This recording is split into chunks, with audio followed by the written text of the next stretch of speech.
Pessoal, é o seguinte, eu acredito que vocês também já tenham recebido a informação sobre a live que vai acontecer sobre o Setembro Amarelo.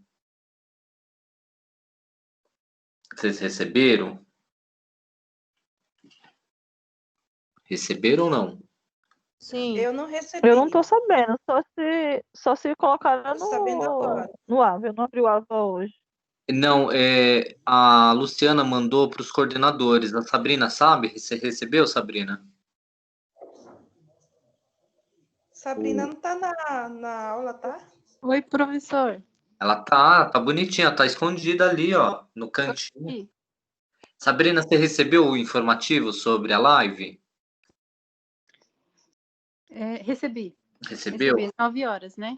Isso, repassa para o pessoal, porque eu vou encerrar um pouco mais cedo a aula com vocês hoje, e aí todo mundo vai ter que assistir essa palestra, tá bom? Tá bom, vou passar agora.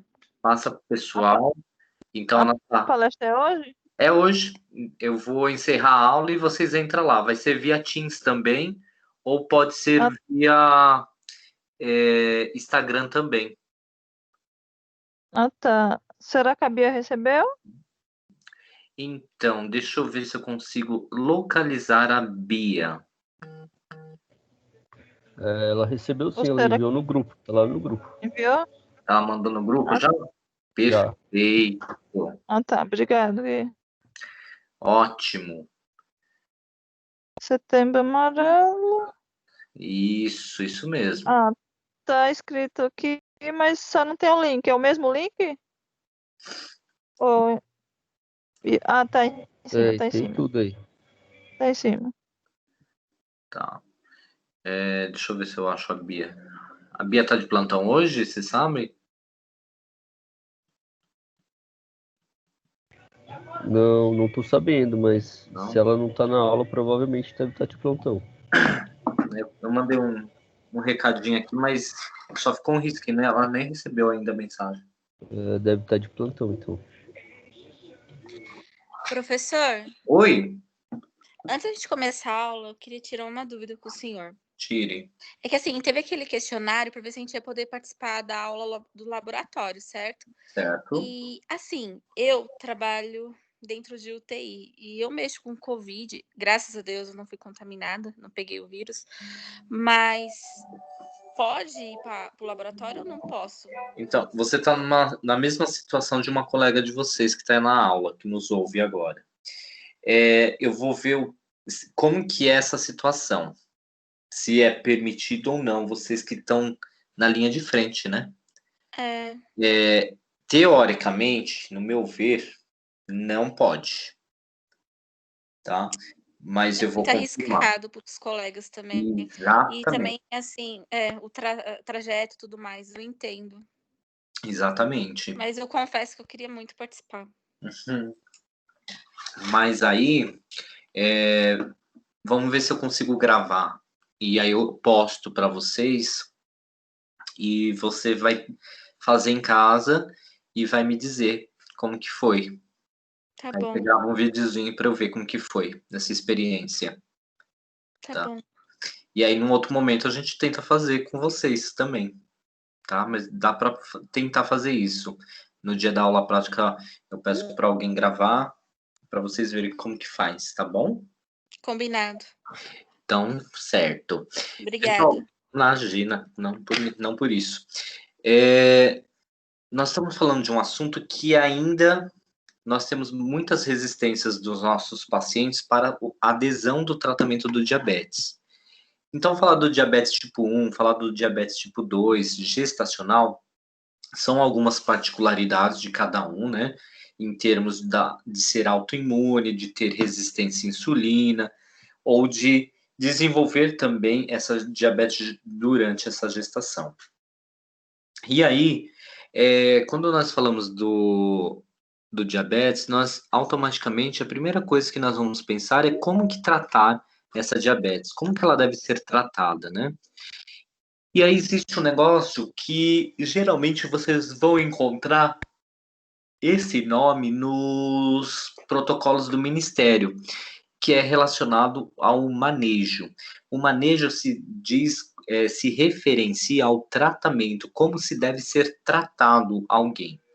E aí existe, então, este protocolo, esse manejo clínico de hiperglicemias. E aí o manejo, ele vem nos dizer como que deve acontecer, como que deve ser abordado e feito o tratamento adequado para o diabetes mellitus. E quando eu falo mellitus, eu estou englobando os 3 tipos de diabetes, tá? E aí, um dos tratamentos que é ofertado para o diabetes, qual que é? A insulina, né? E a insulina, ela, então, em números muito altos de glicose no sangue, então ela deve ser utilizada para tentar reduzir, né? E também ajudar na diminuição das complicações que esse paciente pode apresentar, que pode ser vascular, pode ser neuropática, pode ser oftálmico, aí vai depender, né? E para conseguir, então, chegar numa glicemia adequada, né, sem causar também episódios de hipoglicemia, é preciso observar alguns critérios importantes e que o paciente também deve seguir adequadamente, que são nutrição adequada, exercício físico, a monitorização dessa glicemia, então fazer regularmente, pelo menos uma vez ao dia, o teste glicêmico, né, de capilar, teste capilar, e a terapia farmacológica, e logicamente, automaticamente, ele também começa a ter uma saúde ou uma educação na saúde dele. Quando esses fatores eles ficam interligados, isso ajuda muito o tratamento do paciente. Isso entra como uma meta também para você tratar esse paciente. Então, é importante que dentro dessa meta, essas anormalidades venham, então, ganhar força. Então, aí eu coloco esse desenho justamente porque uma coisa vai complementando a outra. Não adianta só usar insulina, mas comer uma feijoada, uma rabada, não vai resolver. Ou não adianta eu fazer a caminhada e não tomar insulina ou comer muito. Então, tudo é um ciclo. Uma coisa vai complementar a outra. E é isso que é importante deixar muito claro para o nosso paciente, para que ele entenda a nossa preocupação frente às questões do diabetes. Então, é importante que lá ele tenha esse raciocínio e esse entendimento e mostrar para ele que nós queremos que ele cada vez mais evolua de uma forma saudável, tá?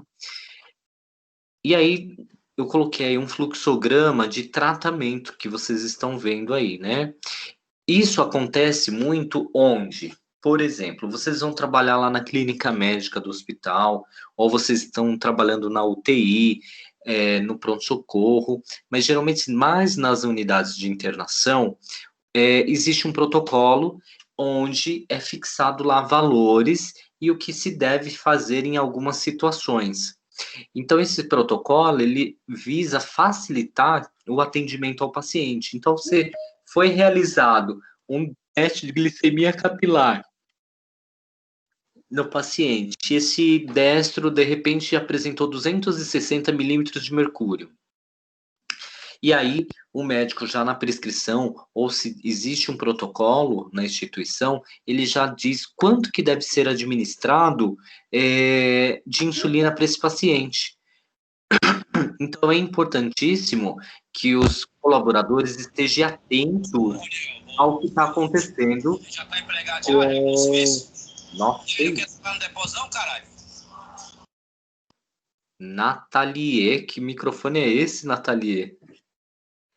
E aí é importante que o protocolo ele venha guiar o pessoal para poder medicar adequadamente o paciente, né? Aí eu coloquei uma situação que poderia acontecer, né, que é um paciente que está com uma glicemia em jejum de 126 e ele também tem um resultado de exame de uma hemoglobina glicada de 6,5 e tem sintomas de hiperglicemia. Então já sabemos que ele tem aí um diabetes importante. A primeira coisa que vai acontecer, isso aqui é um fluxograma imaginando um paciente que passou no ambulatório com... Como que chama o médico, gente? Esqueci o nome da especialidade agora, me deu branco.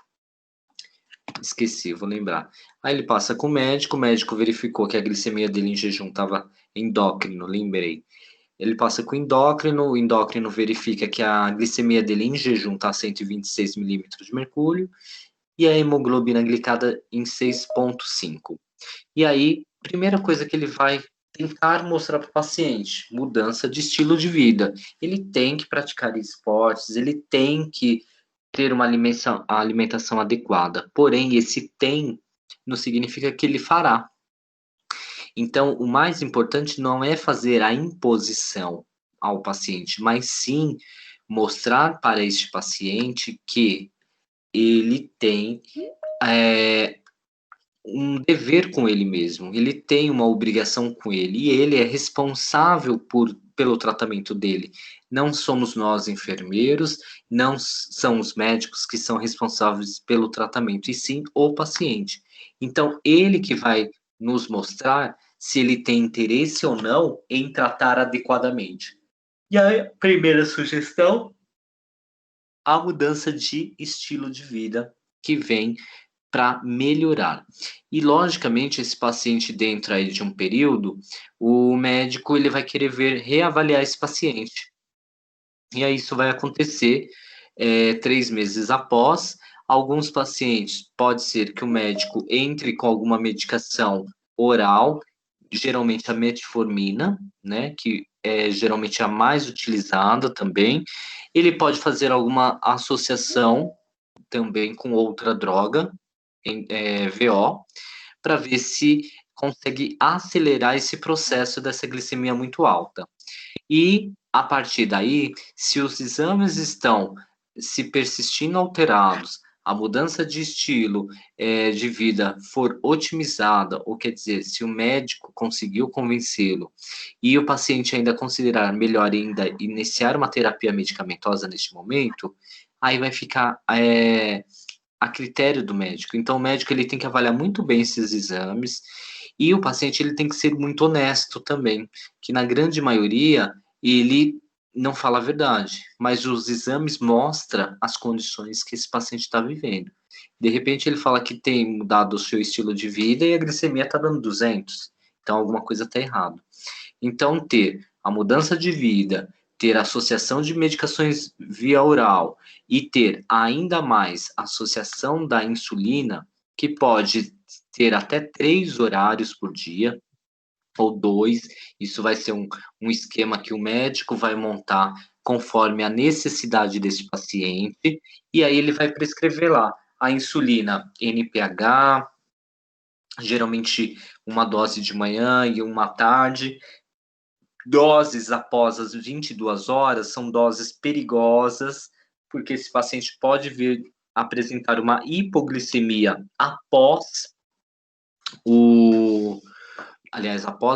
durante o sono dele e na madrugada, então ele pode ter algo bem grave na madrugada, ele pode até entrar num coma glicêmico e isso ser prejudicial, levar ele até a morte, dependendo, porque pode ser que passe tão mal ou que ele tenha tantos sintomas ali e que ninguém perceba e ele acaba evoluindo para uma parada e ninguém vai saber.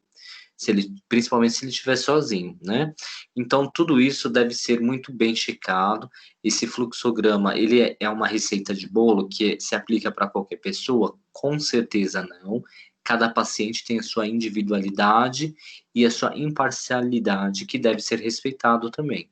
Então, nós temos um esquema, mas nem necessariamente não é que esse esquema se aplica a qualquer pessoa. Cada caso tem que ser avaliado distintamente, tá? Vamos continuar. Outra coisa também que eu disse, que além do tratamento da mudança de vida, do exercício físico, algo que é muito importante é a questão emocional. O paciente, no início do seu tratamento, da sua terapia, nós temos que trabalhar bastante a questão emocional nesse paciente, porque ele ainda não entendeu quais são os seus problemas, ou de repente ele não aceita a sua doença, o seu momento, porque de repente ele pode ter ficado impotente, ele pode ter perdido o libido. Então, uma série de mudanças com o paciente diabético acontece. Então, é importante trabalhar muito bem esse emocional e também os métodos de tratamento que envolve hoje a avaliação, a modificação que pode ser feita, planos de tratamento, isso tudo pode ser muito bem conversado, não só com o endócrino, mas com o nutricionista, com o enfermeiro que está acompanhando este paciente também, tá? E é importante que o paciente, a partir do momento que ele tem um esquema terapêutico, ele aprender a gerenciar os seus horários de tomadas de medicação, onde ele pode se habituar à sua nova rotina, né? E a partir daí ele começa, então, a desenvolver uma educação própria e também começa a mostrar para essa família que ele precisa ter uma vida mais regrada, uma vida onde ele consiga a fazer as suas atividades normalmente. E para o tratamento funcionar adequadamente, a presença da família é muito importante, a participação dessa família. Esse paciente, se ele for na consulta, é importante que ele esteja acompanhado para que outra pessoa entenda o que está havendo nesse tratamento e como vai ser esse tratamento também. Então, isso é importantíssimo acontecer, tá? Nesse slide também eu coloco alguns antidiabéticos orais que atuam na resistência insulínica. Os mais utilizados é a metformina. Nós também temos a pioglitazona, tá? Que é um pouco menos utilizada, porém, se vocês perceberem a principal ação, os efeitos adversos e as contraindicações, percebam que as duas medicações ambas têm uma contraindicação muito importante, porque elas podem fazer algumas alterações renais, pode desenvolver algumas doenças cardíacas e olha só o prejuízo que esse paciente tem. Lembrando que o próprio processo do diabetes já leva o paciente a ter problemas cardíacos ou potencializa este problema, tá? E a partir daí, é importante, então, mostrar a eficiência. O médico que prescreve, ele tem que avaliar muito bem o seu paciente para saber o que ele está prescrevendo e qual é o benefício que esse paciente tem. E aí eu tenho uma tabela com várias outras medicações que também são utilizadas para o tratamento do diabetes. Depois vocês podem ver com tranquilidade. Eu já deixei postado lá. Vocês conseguiram pegar essa aula já? Conseguiram? Pessoal, cadê vocês? Eu ainda não entrei, professor.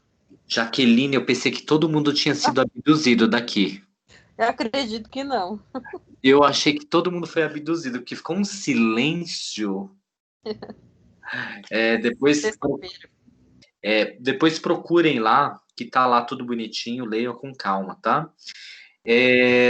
Outra coisa também que é importante, principalmente o enfermeiro que está trabalhando no PSF ou o enfermeiro que está lá na clínica médica e de repente esse paciente vai receber um alta, é importante conscientizar ele.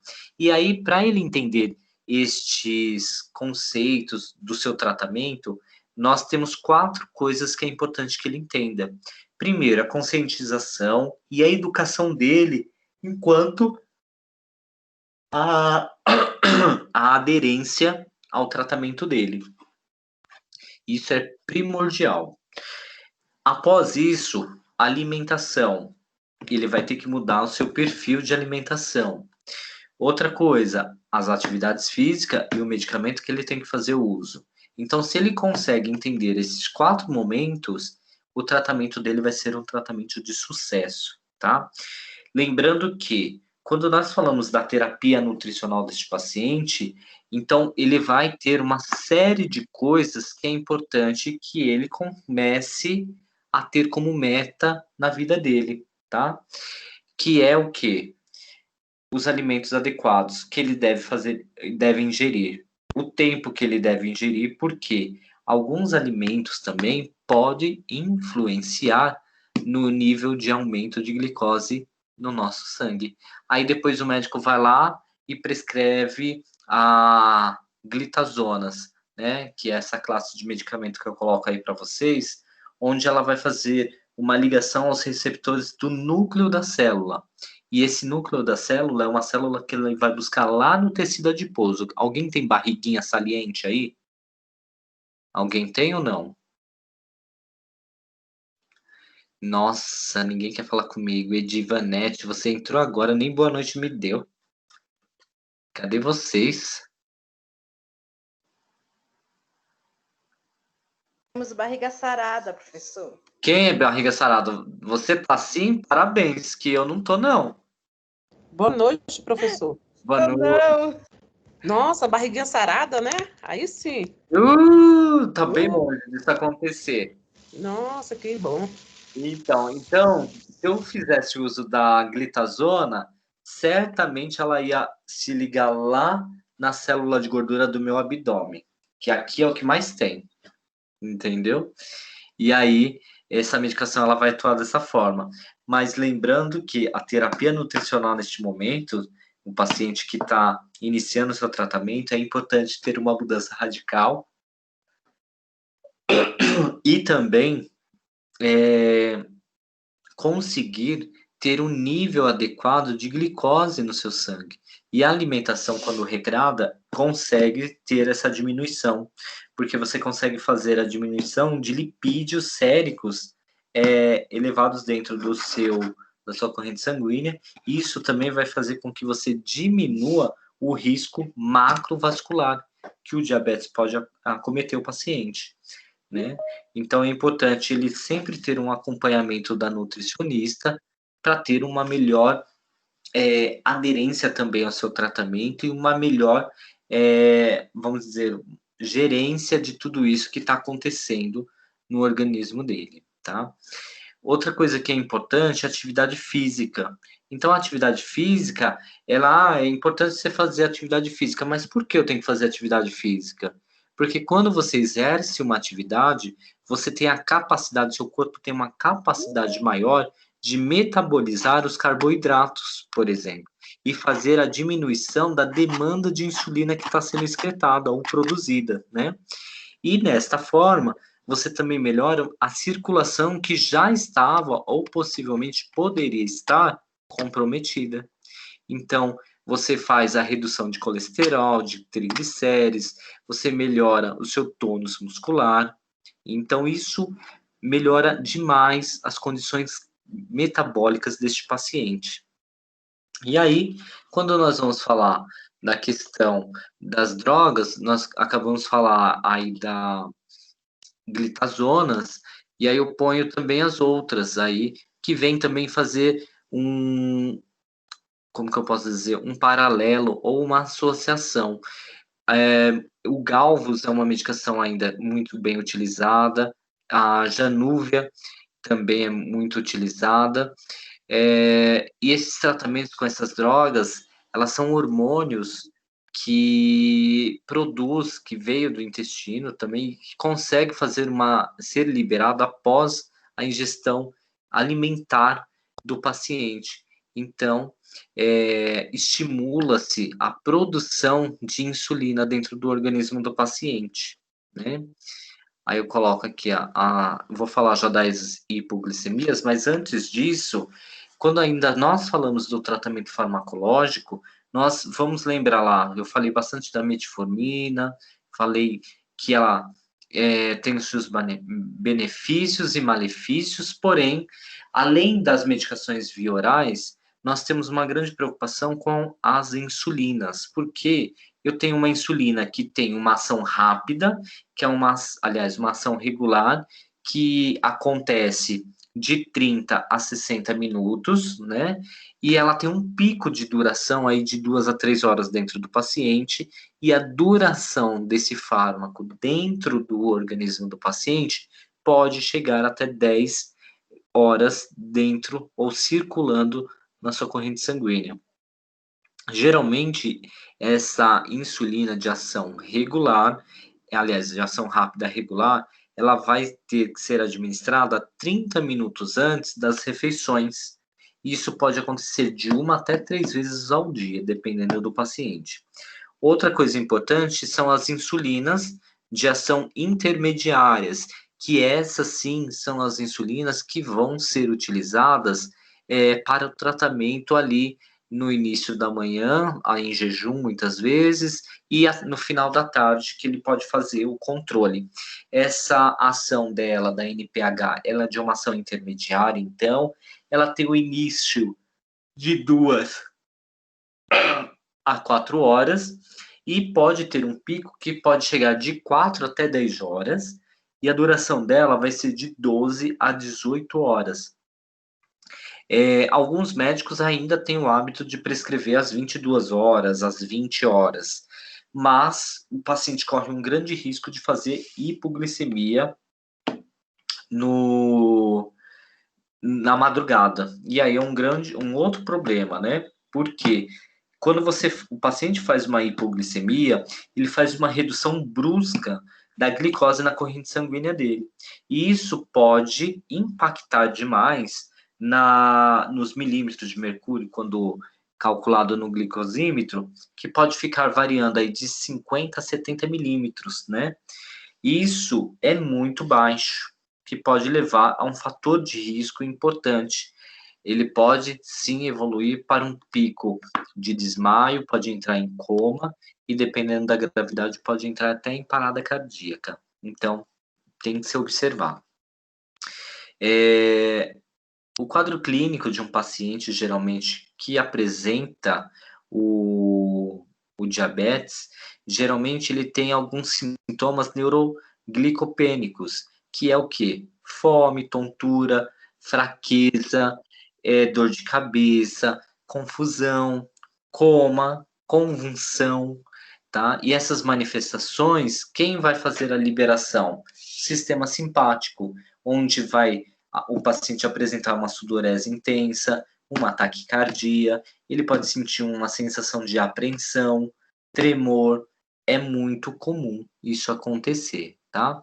Aqui nesse slide eu coloco um gráfico representando, dentro de um ambiente hospitalar, as alterações da glicemia.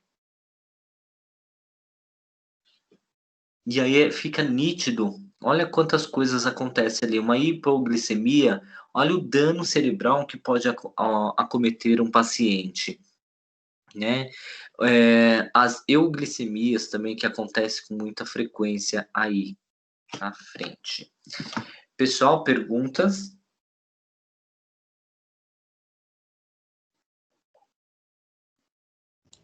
Professor, Oi. por que a diabetes ela altera a libido do paciente? Porque ele deixa de produzir hormônios. Tá, Ele tem diminuição de hormônios, entendeu? entendi. Aí ele começa não só do hormônio, ele tem uma baixa produção. E geralmente a mulher que desenvolve diabetes, ela começa muitas vezes também a ter problema de tireoide Aham, associado também. tá. Mas a diabetes, ela provoca uma grande alteração hormonal no paciente. Este é o grande problema. Tá bom. Não? Obrigada. Nada. Mais perguntas, pessoal? Não? Ninguém quer perguntar nada? Pessoal, eu falei de uma palavra euglicemias. O que é euglicemias? Alguém sabe?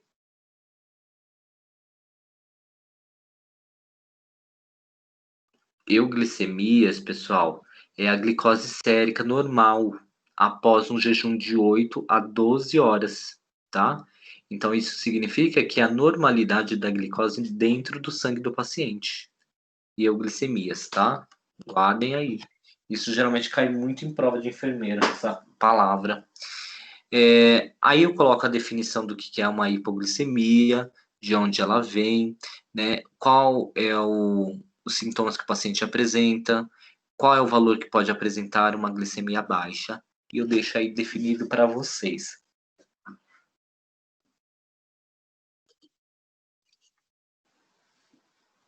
Outra coisa também que acontece bastante como que é a conduta que nós devemos ter a um paciente diabético em crise, né?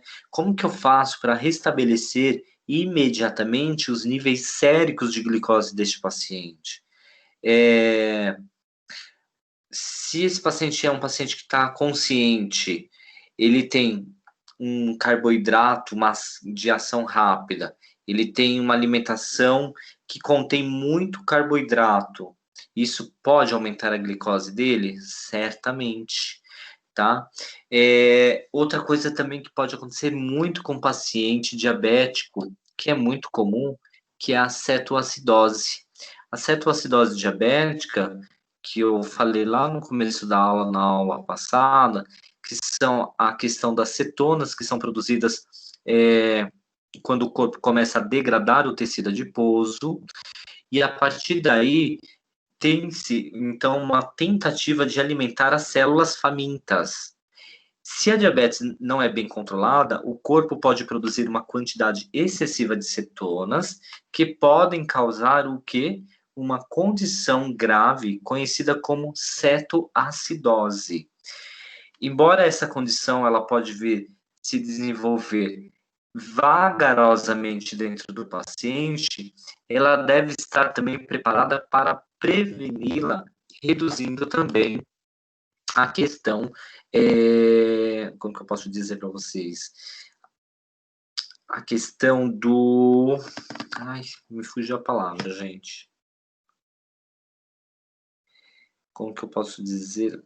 A questão da redução da glicose. Então, ela tem uma redução dessa glicose significativamente no sangue, e o teste de urina deste paciente deve ser colhido também, para ver se ele tem eliminação, então, de açúcares também, ou de proteínas nessa urina, tá? E avaliar como que esse paciente vai evoluir neste quesito, tá? Eu coloco também no slide para vocês a questão dos sintomas que o paciente pode apresentar, que é muito comum. Aqui eu coloquei, olha só como que o paciente ele se comporta na sua hipoglicemia. Leve, moderada e grave, né? Eita, tá mudando aqui sozinho o negócio. Deixa eu mudar. Espera aí. Vamos ver. Tá voltando. Espera aí, gente. Deixa eu arrumar aqui o slide.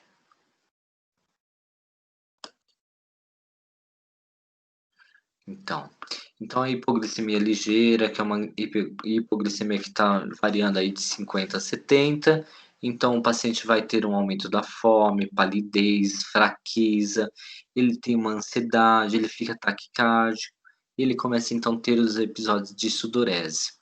Agora, quando nós falamos da hipoglicemia moderada, é um momento onde tem tonturas, ele tem uma visão turva, ele tem esquecimento, ele tem cefaleias, e aí ele já começa a ter um andar diferente, que é uma marcha descoordenada, uma sonolência. E quando ele está inferior a 30 milímetros de mercúrio, olha só o que vai acontecer com ele, a evolução dele. Ele pode ter o coma, convulsões, entra em inconsciência, ele pode ficar agressivo no início, né? Então, tudo isso vai acometer este paciente aí.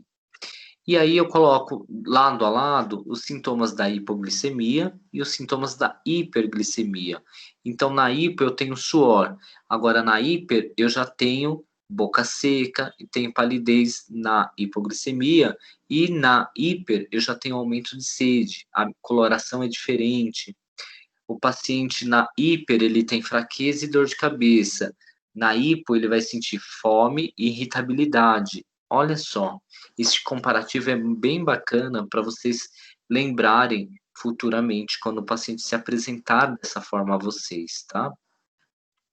E o que fazer com o paciente com hipoglicemia? Qual é a conduta, né? O que se deve fazer? O paciente sem alteração do nível de consciência, eu vou para um lado. O paciente com alteração do nível de consciência, eu já vou fazer outro esquema. Se o paciente ele tem nível de consciência preservado, eu vou então avaliar o padrão de dieta dele. Aí eu tenho que saber, na questão oral, um sachê de glicose em gel é o mais adequado, tá? Dentro de um suco de maçã ou laranja. Se for enteral, esse sachê de glicose gel, ele deve ser diluído em 50 ml de água ou 200 também, e aí eu posso passar lá pela sonda. E se for parenteral, eu posso administrar também 20 ml de glicose a 50%. Agora, esse paciente ele não tem, como que eu posso dizer, alteração do nível de consciência. Aliás, ele tem alteração do nível de consciência.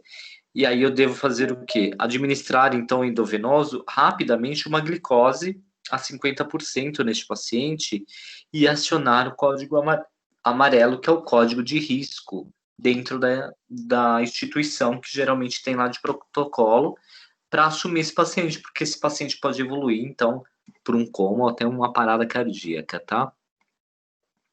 E a partir daí, eu vou realizar uma reavaliação desse paciente em 15 minutos para saber se esse paciente melhorou. Se esse paciente está com 70 milímetros de mercúrio menor, em queda, então eu vou repetir o protocolo da hipoglicemia que eu realizei e vou acionar o código amarelo. Se caso contrário, vai observar esse paciente e ver como que vai ser a evolução dele, tá? A partir daí, também se tem outros problemas, né? Que eu falei agora da cetoacidose diabética. Olha a complicação que causa no paciente a diabetes mellitus. Olha o que pode caracterizar: hiperglicemia, pode evoluir para uma acidose metabólica, eu posso ter a desidratação desse paciente, eu tenho a cetose, então, que é um aumento lá da produção de cetonas, né? E olha só como isso está comprometendo o meu paciente, né? Essas deficiências que vai acometendo o paciente em cetoacidose. Isso geralmente acontece quando o paciente está com hiperglicemia, tá? Deixa eu mudar aqui. E aqui tem algumas fórmulas, algumas coisas que acontecem com o paciente que está, está tendo lá a cetoacidose, e aqui são algumas ligações químicas que acontecem dentro do corpo do paciente, tá? Então, vamos lá, levantando. Olha aqui a fórmula química da acetone. Olha só como acontece bioquimicamente dentro do corpo do paciente. A cetoacidose diabética, olha só, o distúrbio metabólico que está causando no paciente, isso vem por conta da relatividade da insulina, e esse paciente, então, ele está evoluindo para uma hiperglicemia, ele vai começar a apresentar uma desidratação, um aumento de cetonas, e desenvolver uma acidose metabólica. Se colher uma gasometria, rapidamente vai ser identificado as complicações dele aí, tá? Vamos ver. E aí, que bafo. Olha só. Quem tem bafo nesta sala? Alguém pode se pronunciar? Vocês têm bafo, gente? Cadê vocês? Só quando come cebola. Só quando come cebola, Jaqueline? Ô, Silvia que falou. Sim. Não. Pacientes diabéticos pode apresentar um mau hálito, né? E vem justamente por conta dessa acidose que ele está apresentando, tá? Então, isso é um grande problema, tá? Agora, nós vamos falar também, na sequência, da questão da síndrome hiperglicêmica, hiperosmolar, não, tá? Que é não cetótica, né? Essa condição, então, ela se põe em risco à vida e ela pode causar uma hiperglicemia grave no paciente com ausência de produção de cetona. Então, eu posso ter um paciente que não esteja produzindo uma cetoacidose diabética, porém, ele pode estar evoluindo, então, para essa síndrome e comprometendo ainda a sua vida. Aí eu coloco a cetoacidose, pode ser classificada de acordo com a gravidade, né? Na verdade, quando a gente fala lá da síndrome, a gente está falando de doenças agudas, onde pode estar acometendo o paciente na questão vascular, cerebral, coração, ou alguma infecção. Geralmente, quando eu falo de infecção, geralmente o que mais acomete os pacientes é a pneumonia, tá? E pacientes que fazem o uso de glicocorticoides ou diuréticos, cirurgias ou de doses muito elevadas de glicose, também pode vir desenvolver a síndrome de hiperglicemia, tá? Quando eu falo também de uma síndrome, eu estou me referindo justamente de uma síndrome que apresente mais de 800 milímetros de mercúrio. Então, é uma hiperglicemia absurda. E aí, imediatamente, o paciente com esse tipo de resultado, ele apresenta uma desidratação, ele tem uma alteração do estado mental, ele tem ausência de cetose, ele tem taquipneia, ele tem uma respiração com dificuldade, ele pode ter aquela respiração também profunda, que é muito comum, e da parte daí, ele pode vir desenvolver algumas convulsões, uma poliúria pode acontecer também, né? Logicamente, para se diagnosticar uma síndrome hiperglicêmica, esse paciente ele tem que colher os níveis séricos de glicose, né? Se apresentasse superior a 800 milímetros de mercúrio, então ele vai ter ausência de cetonúria, hipernatremia, potássio normal ou baixo, e também o pH ser normal ou levemente acitótico. E o HB e o HT dele também deve apresentar uma elevação devido à desidratação que ele apresenta, tá? E as arritmias também podem acontecer. Quando isso acontece, a melhor conduta que se deve ser tomada é hidratar adequadamente esse paciente, fazer o teste de glicemia dele e restaurar, então, o processo de equilíbrio ácido básico dele, tá bom? A partir daí, eu também tenho que pensar que se esse paciente desenvolveu uma cetoacidose diabética, eu tenho uma assistência adequada para ele. Aí eu tenho o débito cardíaco diminuído, associado à disfunção cardíaca secundária ao estado metabólico dele, como diagnóstico de enfermagem, e também tenho já aí para vocês as intervenções que devem ser ofertadas a este paciente, a monitorização do estado mental, monitorizar o estado circulatório, pressão sanguínea, temperatura, cor da pele. Então, todas as intervenções, elas são interessantes para este momento, né? E outros diagnósticos também que são legais para se colocar para um paciente deste porte, a questão do risco de desequilíbrio eletrolítico por conta da desidratação que ele apresenta. Eu posso colocar também a desidratação atual e a hiperglicemia atual, e os líquidos deficientes, como sódio e potássio, que o paciente vai apresentar, tá certo? Dúvidas, pessoal?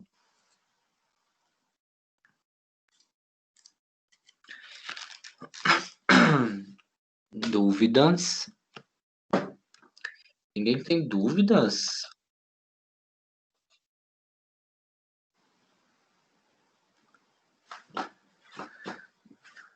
Gente, cadê vocês? Eu não tenho, professor. Gente, vocês estão muito soninho. Professor, Oi. tendo hipoglicemia, por exemplo, a pessoa tem 75, está com a glicemia 75, está normal, né? Mas Sim. assim, um normal baixo, certo? Exatamente. Mas assim, por exemplo, aí no caso é a necessidade de ingerir algum alimento só, isso controlaria, ou no caso teria que procurar o médico para o controle?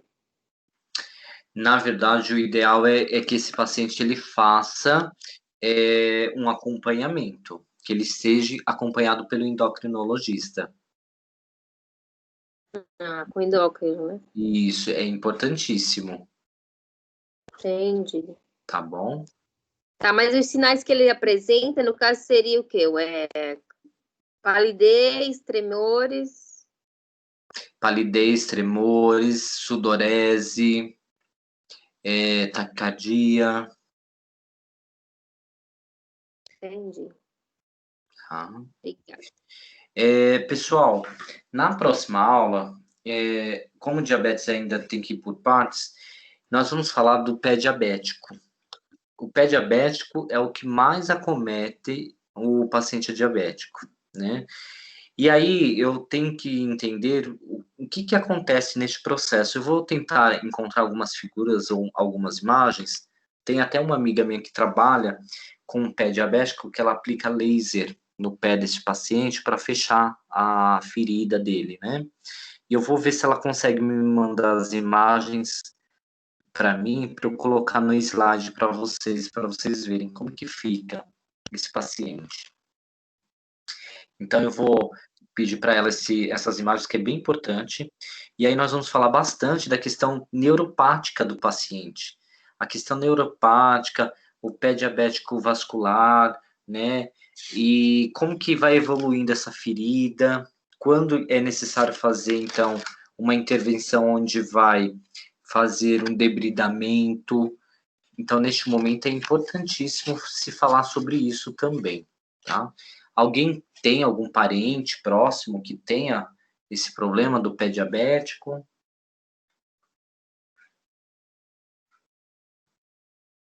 Não? Ninguém tem? Pessoal, cadê vocês? Não tenho.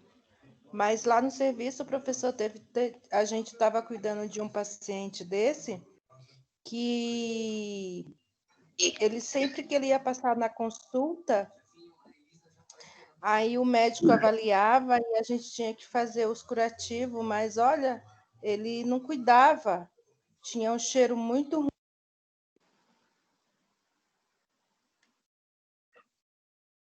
ruim. Parou de falar? Jodna, era você que estava falando? Oi? Parou de falar. Era. Fiquei. Você me fechou? Não. Então, aí tinha esse paciente lá, e toda vez que ele ia passar com o médico, o mau cheiro era muito grande, e aí ele não cuidava, né? O pé dele estava bem feio mesmo. A ferida era grande, Jodna? Era bem grande, toda vez a enfermeira lá tinha que fazer aquela raspagem. Como é o nome que você falou aí? Debridar. Isso. Tinha muita fibrina? Tinha. Nossa. E aí, até que ficou bem ruim mesmo o pé dele, e ele acabou sendo internado, né? E amputaram o pé, aí chegaram até um pouco mais da canela dele, mas aí ele ficou internado alguns meses e veio a falecer. Foi a óbito. Toda vez que ele ia... Isso, aí toda vez que ele chegava na consulta, a diabetes dele estava 300, 400, sabe? Nossa, coitado. Tava quase entrando numa síndrome. E aí ele não se cuidava, a gente orientava, mas não tinha jeito. Até que faleceu. Que dó. E assim tem muito lá, professor, muito idoso diabético que chega na consulta com diabetes de 300, 350, 400. Você trabalha onde, Jodna? No Hospital das Clínicas. Hospital das Clínicas? Isso. Mas eu trabalho com os profissionais. Os profissionais da saúde, a gente trabalha com a saúde do trabalhador. E é os trabalhadores mesmo da saúde que não se cuida, viu? Mentira! Então você trabalha no ambulatório Verdade. e atende outros funcionários. Isso. Caramba!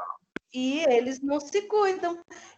Chegam para as consultas com a pressão altíssima, que às vezes a gente tem que fazer remoção para o pronto-socorro do central, com a diabetes lá nas alturas. Aí você imagina. Nossa. Os profissionais da saúde, viu? Meu Deus do céu, que coisa, hein? É. Triste. Exatamente. Triste. Muito triste.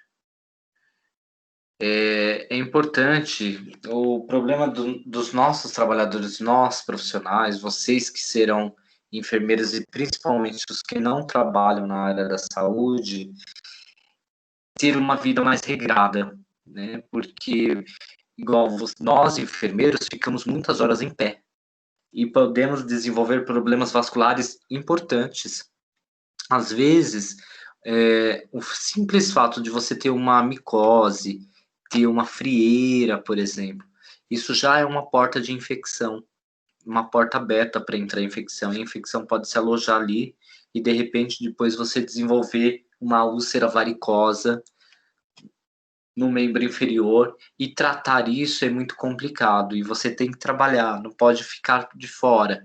Então, isso é muito ruim, né?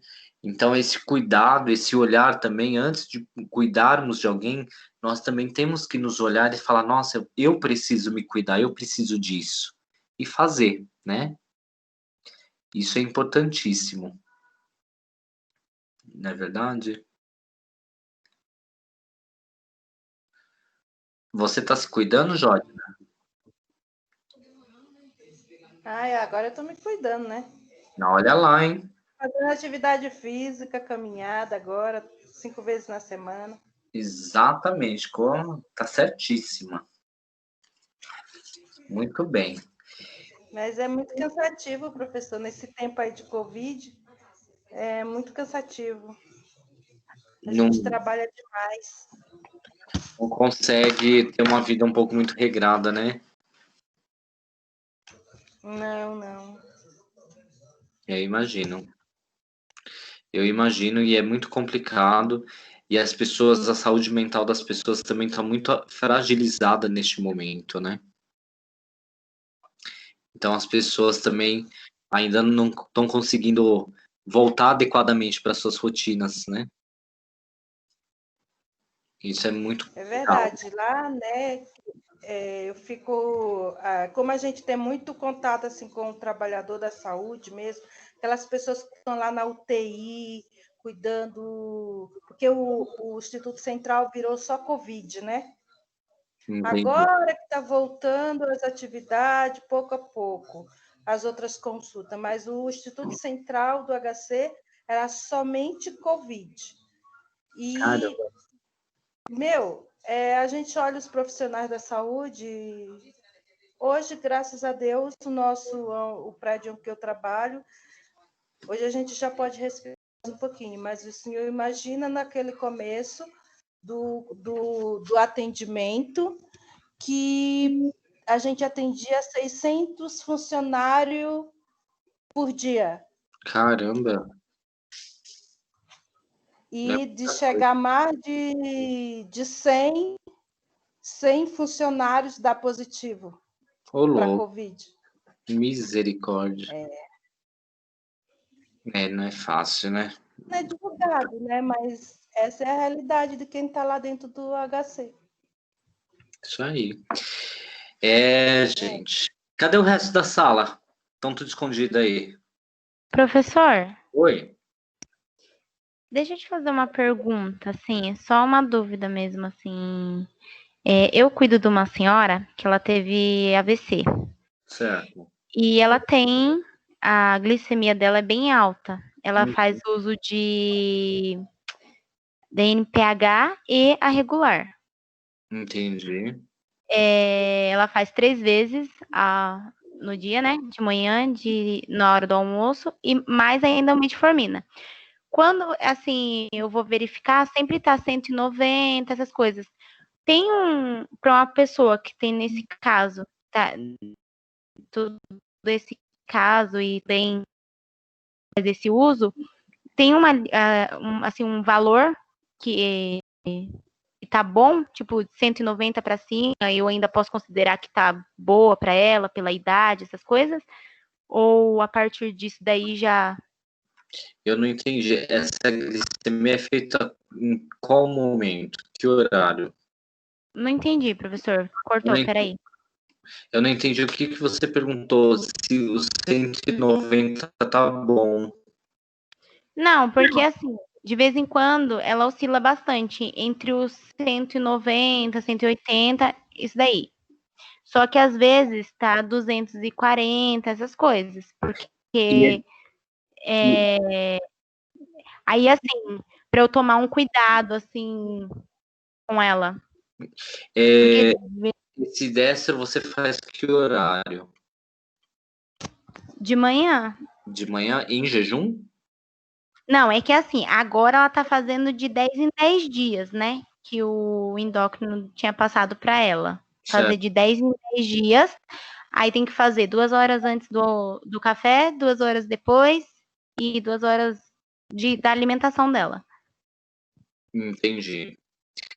A cada 10 dias. Isso, de 10 em 10. Entendi. E aí, em jejum, ela estava apresentando 190? Não. É porque, assim, às vezes cai muito rápido e às vezes sobe muito, entendeu? Oscila. De vez em quando, isso daí é tipo umas crises que ela tem, sabe? Não é todo dia.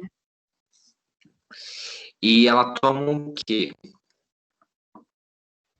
Não entendi, professor. Ela toma o quê de medicação? Fora essas daí, ou... Porque ela toma alguma coisa para o diabetes? Oi? Ela toma alguma coisa para o diabetes?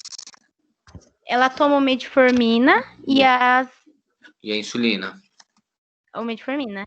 Só e a insulina. Ah, tá. O problema é que eu acho que vai precisar ajustar, talvez, a dose da insulina.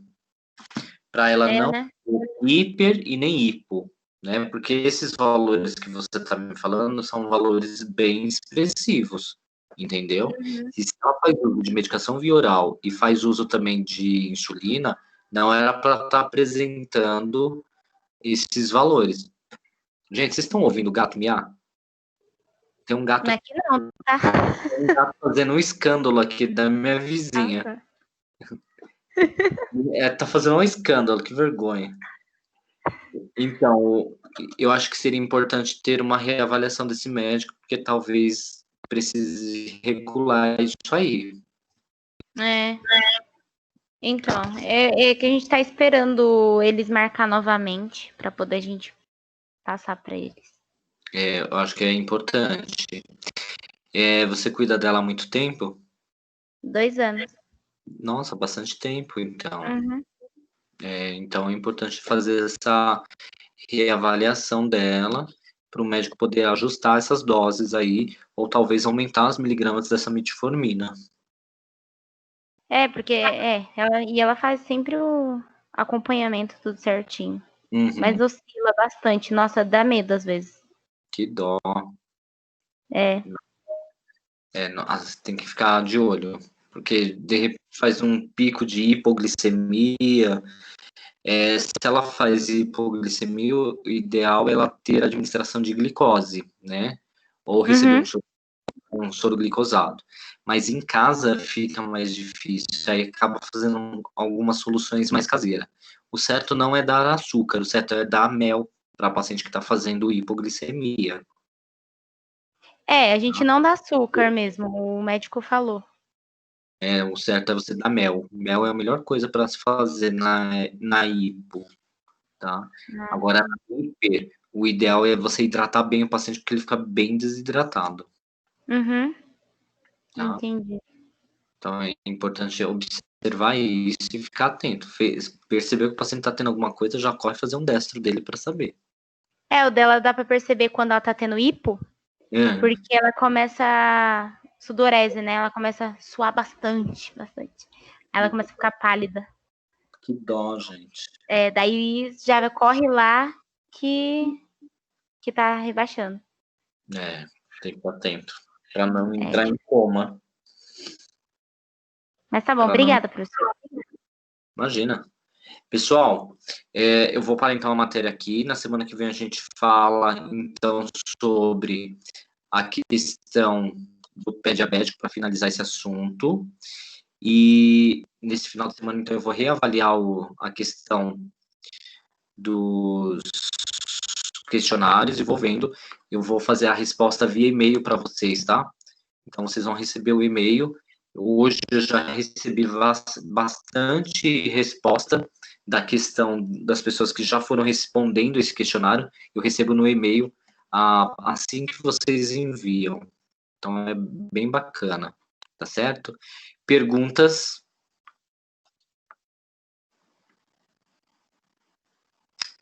Perguntas, pessoal?